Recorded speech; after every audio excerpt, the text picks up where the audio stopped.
Welcome back, man. If you're new to the channel, you already know what time it is. Hit the subscribe button.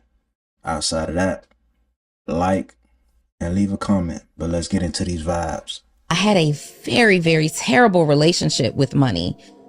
I would get money, I would spend money. I would get money, I didn't invest anything. I was hardly saving. I had extra money, and I would get paid something and be like, okay, here are my bills. They got paid.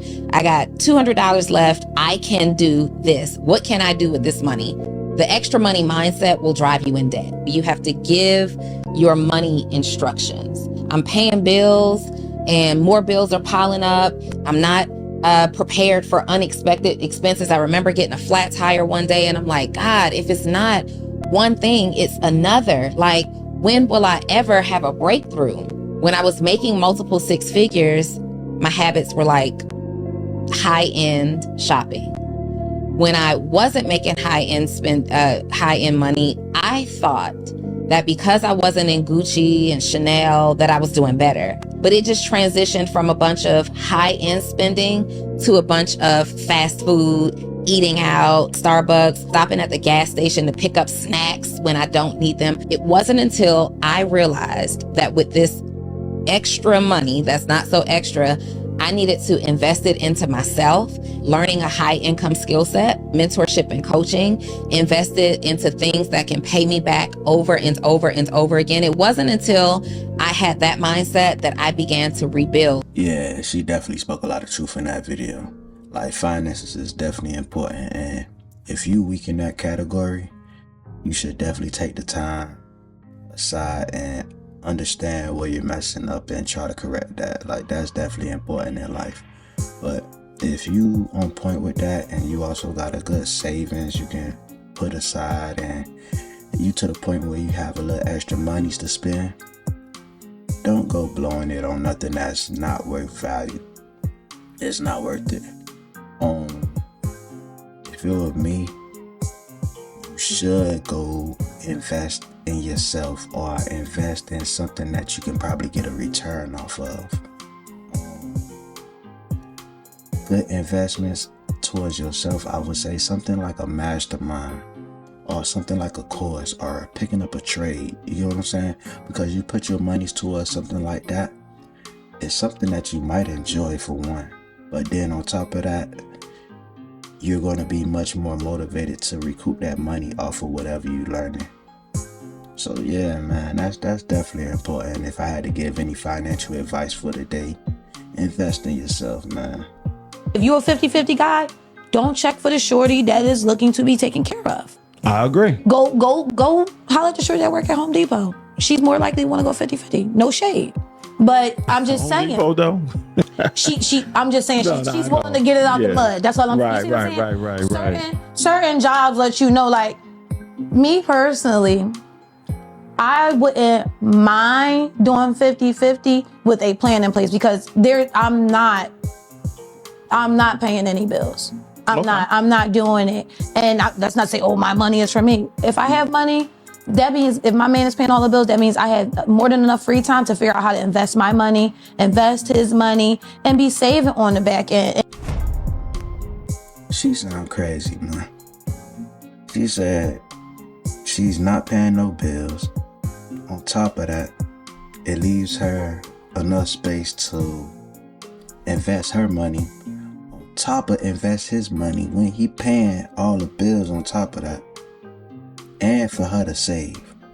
Like, how selfish is that? Come on now. Then she belittling like the Home Depot workers. Like, damn, just because you a female working at Home Depot, you willing to go 50-50? Like, little things like that it just shows, like, man, do not be listening to what everybody talking. Cause it just sound good, but really in reality it don't make no sense. So there's a woman, she wrote into our show rather, that she and her husband, they're approaching their 5th wedding anniversary or I guess marriage anniversary, sorry. And she said, life together is good, not perfect, but they make ends meet. They work hard. They have a modest lifestyle. They have 2 young children, ages 1 and 4. Recently, she discovered something that she describes as shocking. Her husband's card and comic book collection, something he's guarded since they met, is worth $2.5 million. He's been collecting for over 25 years, a passion he inherited from his late father, and he still holds on to some of his dad's collection. When she brought up selling it, thinking of all the ways they could improve their family's life, he refused, saying the collection isn't about money, but more so about emotional value. To him, it's a legacy he plans to pass down to their children. Now, she's struggling with reality that they're sitting on a fortune, yet still living paycheck to paycheck. Should she accept his emotional attachment, or does he owe it to their family to cash in? What would you guys do? Is he being unreasonable, or should sentimental value come before financial security? I'll go last. Okay, so according to her, they're living paycheck to paycheck. Not like they're behind on finances. She said they live modestly, they make ends meet, but from what I gather, it's like maybe there's not a lot of cushion. So not struggling. Right. Not like struggling paycheck to paycheck, but not, she could be doing, or they could be doing better. Right. Okay. I feel like in that case, there can be a compromise here. I think she can leave that man alone until they come to a point where they're struggling, so that he knows that when that time comes, he's going to have to give that up. But for right now, she could leave him alone with his sentimental value. And his dad's dead, so that's yeah. She probably just came across the value of it. Yeah, that's what I'm thinking. I'm thinking she just found out how much it's worth. Women love to live on somebody else's shit, bro. It's just fucking crazy. I just don't get it. I mean, my thing is, that collection is his collection, passed down from his father, but also in addition to whatever he's been able to acquire. Although they're not struggling, they could live better, they could be thriving. But I don't think that he should sacrifice it right now. That makes no sense. He's gonna sacrifice it. My thing is, one, you were cool until you found it. Like, there was no fucking issues, right? Now you find something that is his, that is worth some money, and now you want for him to cash out so he can, I guess, provide more. That's the sentimental value that's going to be passed on. So now you're basically taking that away from your kids. But to play devil's advocate, at some point the shit gotta get sold. It would really be up to him, and like having a desire to do more for his family, having a desire for his family to, do more than live paycheck to paycheck. Because at some point, as an adult, you have to make tough decisions to support the family that you've created. You can't be out here telling John that, oh, we can't send you to that math camp because we ain't got it, but you sitting on $2.5 million of a comic book, but you don't want to send your son to math camp? Or you don't want to, invest in whatever their future is? I think as his wife, I would have more of an issue with that part. Like if the kids are going without something in some sort of way, versus her just, I think we need that money. Hey guys, if you enjoyed that clip, make sure you check out the full episode on YouTube. All the full episodes are there, so check it out. All right, so I'm gonna speak from both parties, the husband and the wife, right? So I'm gonna speak from the lady's perspective, how I at least feel she should go about it, right? So understanding that this is something of sentimental value, you can't really put a price tag on that. But understanding their family situation, with subtlety and just being genuine, just put it in his ear. You get what I'm saying? Like, hey, I feel like you should sell, or at least sell some of the comic books, just to give our family a boost. Leave it at that. Don't force his hand to either leave the relationship or, you have to sell, or I'm gonna do this, or don't be no headache. You get what I'm saying? Now, from the dude's perspective, I'm looking at it like, hey, my father has blessed me with something that I can change my family's trajectory with. like the dude said, at some point it has to get sold. Now, even if I'm feeling this much sentiment towards this object, it's multiple. You get what I'm saying? It's comic books. I can at least sell, what, 500,000 worth of it? And that 500,000 alone, that's a lot of money. That'll change some things up. That'll change the dynamic of your family situation from living paycheck to paycheck. Well, I thank you for that, for explaining what you meant. I feel like that is the most disgusting statement. Okay. It's a disgusting statement for an older man to make. We just spoke about the fact that at that age, they're still young. They're still figuring themselves out. They don't really know the world. They're learning. So for an older man to tell an older woman like, well, there's women that turn 21 every day. That's a kid. She's still finding herself. So because this woman is maybe not moldable, teachable in whichever way that gentleman wants her to be, I'm gonna go get this 21-year-old who is basically still a baby. 21-year-olds still live at home with their parents. They're still learning life. They may have just got their first job. They're in college. I'm gonna go get a 21-year-old because she's moldable. She's controllable. That's what makes it disgusting. For me, what makes it disgusting, I'm a mother. And I'm a mother. I have a daughter. I don't know. That's nasty. I'm sensing a little bit of jealousy. I don't know, I might be wrong for making this assumption, but I'm thinking she jealous of the younger female having the opportunity to build with an older gentleman. Ain't no telling. She probably hit the wall and she at that point where ain't nobody looking for her no more. Like I said, I'm probably wrong for making that assumption. I probably make the assumption that at her age of 21, I'm sure she probably dabbled with some older gentlemen. So, I don't know. I just think it's not fair for her to not allow the same opportunity that she had to a younger female if it's an older gentleman. In a lot of situations that may work. And to beg to differ, to argue on the other side, it's a lot of females that feel like they in the right to talk to somebody older and the next female support them. You're not saying they're wrong and they're nasty in that situation. What's your age? 21. Are you single? Yeah, Why do you think that is? because I'm picky. So what do you look for in a man? A man of God. Okay, I know I'm at a club, but I'm still close to God. Do a spin for the camera real quick so they see what you're wearing. So do you think the men of God watching this are gonna look at you and go, wifey one day? No, I'm trying to change. What do you think they're gonna think? Well, if we were dating, would you want me to cover all the bills or would you want to go 50-50? Definitely not 50-50. Why should me as the man pay for everything? You guys don't give birth. You gotta make up for it some way or another. So you expect me to protect you? Yeah. That means I should have some level of control, right? Yeah, you do. So if I said no more girls' nights at the club, you'd cut it off. If a man paid for all my bills, I would 100% be a stay-at-home mom. Alright, so I just want to piggyback off of the last video with the lady saying that she finds it disgusting for an older gentleman to talk to a younger lady at the age of 21. Okay, so in this video, I want to give two paths for this lady that we're watching, right?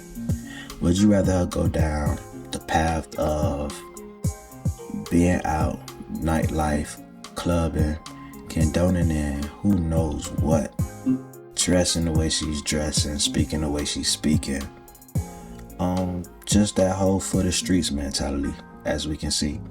Would you rather her go down this path or for her to run into a gentleman of God, like how she says she's looking for, older, probably, been through some experience in life and actually able to put her on game, help her reflect to see the better trajectory in life? Would you rather her run down that path or the path that it looks like she's leading down?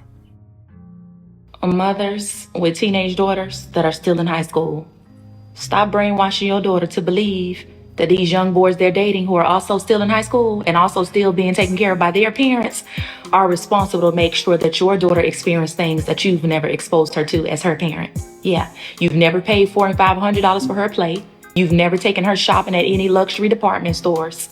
So how is this a requirement for anybody? That's your duty as a parent to expose your child to what you want them to be exposed to. Are we using our brains anymore? In high school, the only requirement you should have as a young woman in dating should be if that young man respects himself and respects you, fill him out and see what his goals and visions are for his life. See if he comes from a good family, and most definitely see if he got a good mother. Do you know how golden it is as a young woman to date a man that has a good mother? That's golden. So mothers, there's a lot of things we can tell our daughters to have in place as a requirement when dating in high school, but food and materials shouldn't be it. That's your job. So stop trying to push it off on other people. I can back up this message. I can respect that. A young lady coming out of high school, as a parent, you should be instilling her with the right qualities, morals, and integrity to exhort and also to exhibit from other people.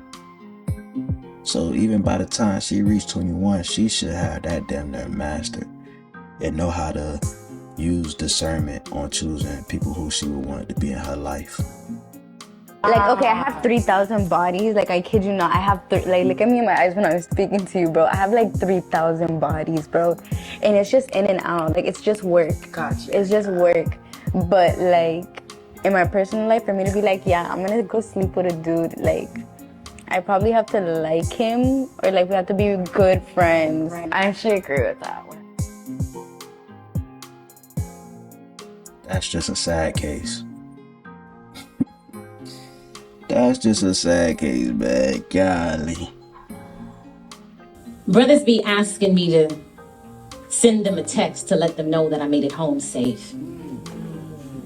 And I say okay, but I often forget. I'm a tad bit independent. Not by choice, more by condition. My father wasn't around to do the protecting, so my skin thickened. Wow. I was safeguarding my mama because he didn't. So this goddess complex is not because I want to do things by myself. It's because I hold it down until someone tells me that I can relax.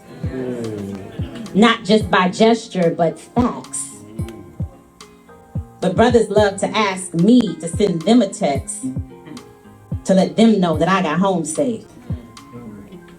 And I do it without complaint, but I be wanting to say, yo, I'm okay. Go home and settle in like you would any other day, I'm fine. Let's not pretend we gonna do this all the time. Because playing with my safety is like playing with my mind. And obviously I be out of sight, out of mind. It's like they see me and then they remember that I'm worthy of their wondering. As if my other 6 days don't need covering. And I'm not trying to be stubborn. I just don't want to pretend that these random acts of care can compare to the provisions of a good husband. I mean, there's plenty of nights I get home after the street lights come on, and it's business as usual. Everybody carries on. But today, somebody wants to know that I made it home safe on a random Tuesday. And I promise you, I want to appreciate it, but it leaves me deeply insatiated to be like, hey, I'm home. And then they be like, good. And I guess that makes a man feel the way that a man should. And I guess that makes a man feel like I'm better protected because of his text message. And there's somebody right now saying, girl, just be happy somebody thought about you. As if people never do. I'm cared for. That's why this random text message every blue moon leaves me confused. But I'm never rude. I let them know that my commute was smooth, but here's the truth, God got me, I'm safe. I check in with my mom and them every single day. My homegirl lives 5 minutes away. My homeboy works nights. He's like, hey, if you need to talk, call me along the way. Their care is consistent. And this little text message exchange will soon be non-existent. It's protection on the screen. It's not like you walk into the door with me. It's not like you talk to me on a long drive. So I'm home like, yo, I'm alive. I made it home. Let's do this again in 17 weeks when you see me at another show. But for right now, there's a spider in the corner of my room. And the trash needs to be pulled. And I'm going to need some air in my back tire real soon. But this text message confirmation is cool. It's a nice gesture. Man, that's a nice poem and all, but man, at this point, don't even ask her if she made it home safe, bruh. Cause it's like, damn if I do, damn if I don't, bruh. But just don't ask her, bruh, cause golly, bruh, she tripping like this off of a text. Did you make it home safe? Bruh, I don't know, bruh. Just don't text her that, bruh. Golly, just don't text her that.